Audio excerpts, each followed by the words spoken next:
If I had to relearn the Arabic language and I only had 1 year, this is exactly what I would do. This video is not about generic theoretical advice. Instead, I'm going to show you a step-by-step game plan on how you could master Quranic Arabic in 2026. So let's pretend I lost everything. I never studied in Egypt. I never had various asatideh, various teachers prior to that.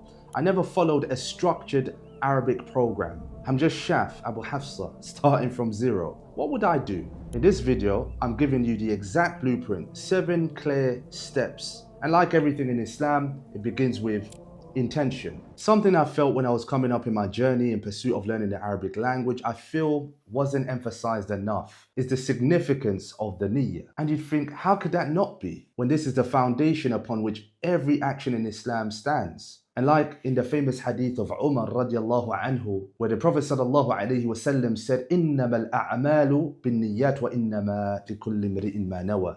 Actions are only judged by their intention, and every person will only have what they intended. But here's the issue today. When people speak about the why, when it comes to learning the Arabic language, it's always framed as this academic affair, a skill, a subject, a qualification. See, Arabic is not meant to just be studied. Arabic is meant to be this vessel that aids you to draw closer to Allah subhanahu wa ta'ala. And if the intention isn't clear from the beginning, the path becomes unclear as well. See, what many students don't understand is that the purity of the intention has a direct effect on the outcome and even the longevity of the affair altogether. And like in the words of Ibn al-Qayyim rahimahullah ta'ala, when he said, إِنَّ اللَّهَ يُعِينُ الْعَبْدَ على قدر نيته وهمته, that Allah subhanahu wa ta'ala aids a servant in accordance to the sincerity of their intention and the strength of their resolve. So before books, before the grammar, before the vocab, we start by fixing the heart.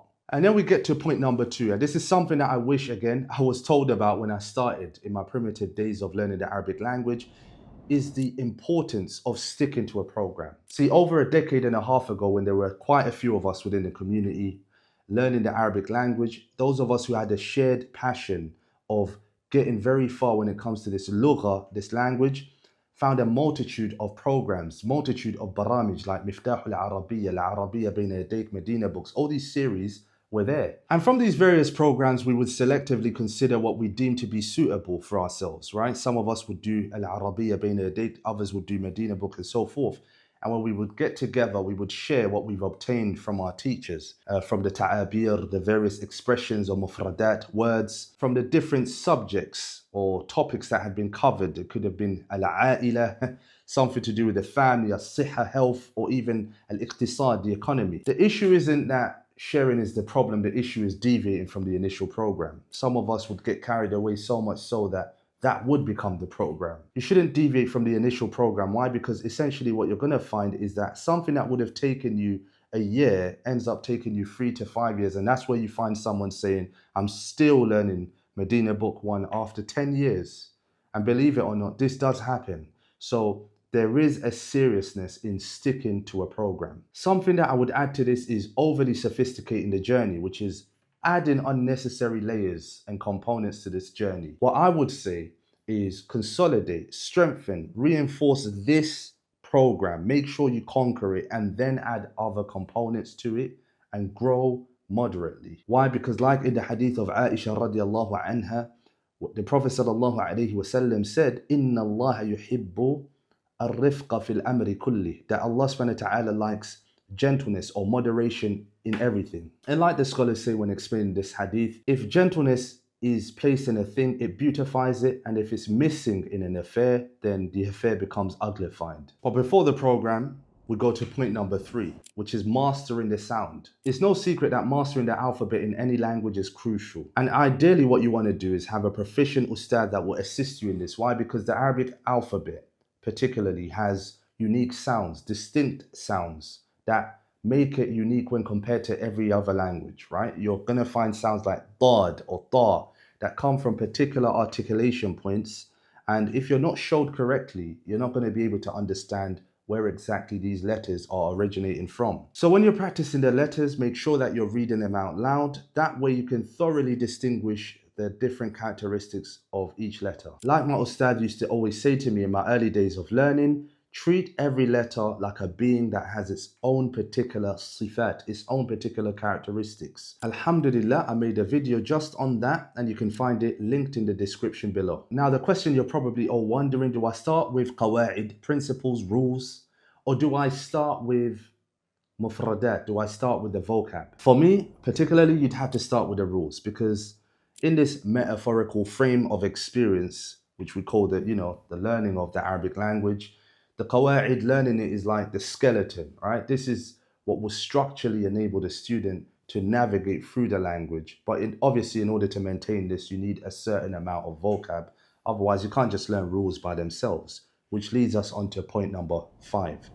Mastering the vocab. Now, in this analogy that we used before, where we said that grammar is like the skeleton and obviously the vocab is like the flesh. And one of the beautiful features of the Arabic language as it relates to words particularly is that they have root letters, or they come from root families. And this saves a person from having to memorize individual words all the time. So as it relates to the affair of root letters and manipulating meanings based on patterns, this is something that I briefly touch on in one of my TikTok video series, Linguistic Miracles, in the link below.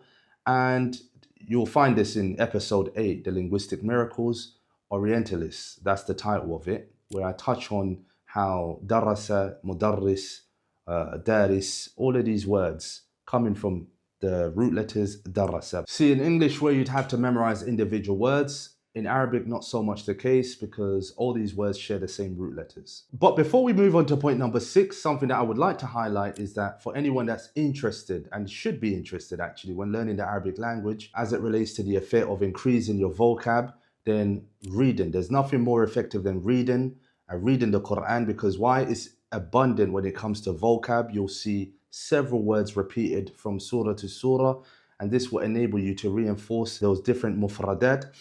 Likewise, if you're going to perfect or try to perfect your grammatical syntax and your ability to structure sentences correctly, then the Quran is obviously the highest standard as it relates to that. But then obviously after that, you can find books in grammar, books that have been written with a lot of stories, books that contain extracts from newspapers, literature, like books of adab. All these different books will aid you in enhancing your vocab. So reading coupled with listening. Listening to things like cartoons, yeah, when you're starting out, this is something that a lot of us had to do. But then obviously you have to evolve. There's novels that have been translated word for word, or, to the best of their ability. I came across a couple of things online. You can come across a lot of the literature that you find in English, in Arabic. Anything that can aid you and assist you in increasing your vocab, utilize all these resources and have a personal dictionary. Like when I say this, I don't mean that you have to physically carry, because we live in a digital era now where you can just download something online and then have it stored in your phone. And every time you come across a word, you can type it in and it will give you a translation. Obviously, in the beginning, you're going to have to translate from Arabic to English, but your goal should be Arabic to Arabic at some point within your journey. Point number 6, don't be scared. See, we tend to have these fears, and something that's been hardwired within the realms of our own imagination due to societal or even communal influence is that something like a language is difficult. There is no such thing as a difficult language with dedicated concentration and time and effort. Also, something to help in eliminating the doubts and fears when it comes to the Arabic language is a particular verse in the Quran when Allah subhanahu wa ta'ala says, "Inna anzalnahu Qur'anan Arabiyyan la'allakum ta'qilun." Indeed, we have sent it down as an Arabic Quran so that you may understand. And from this verse alone, you can clearly see that Allah subhanahu wa ta'ala wouldn't choose a complex or extremely difficult language in order for him to reveal his last and final message to the entire mankind. Because remember, the Quran wasn't sent to one qawm, one people. It was sent to the entire mankind. And like Imam Sa'di rahimahullah ta'ala said, أنه أنزله باللسان العربي, يعني that Allah subhanahu wa ta'ala revealed the Quran in the Arabic tongue. يعني it's the أشرف الألسنة وأبيانها, it's the most noble of languages and the clearest. Matter of fact, when you look at the word Arabiya, it comes from the root letters Araba, which means al-bayan, al-wuduh, to make something clear.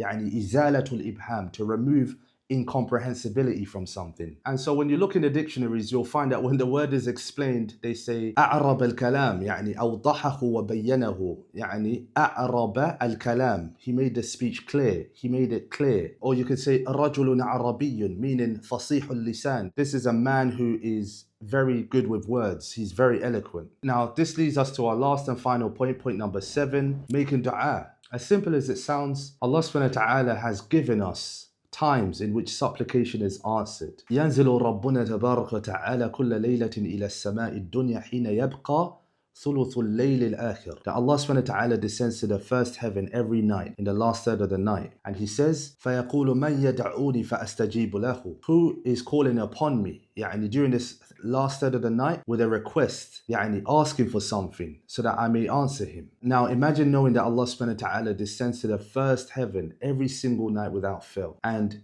He asks His ibad who is asking Him for anything so that He may give it to them. And especially if one wants to understand his kalam, his speech, the Quran, this should be a time that a person wakes up and pleads to Allah subhanahu wa ta'ala to give him and grant him that understanding. And subhanAllah, as it relates to what type of supplications you can make, especially as it relates to knowledge and understanding, a supplication that intrigued me when I came across it were the words of Ibn Taymiyyah, rahmatullahi alayhi, whenever something would become difficult for him.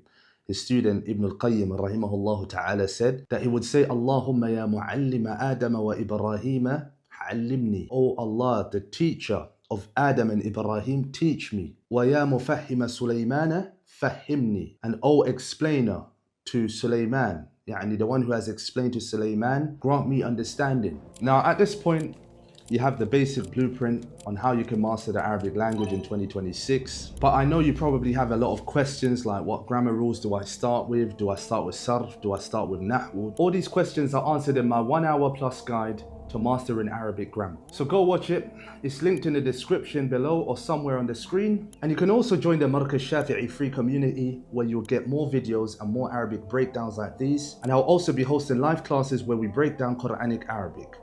Like, comment, subscribe, and I'll see you in the next one.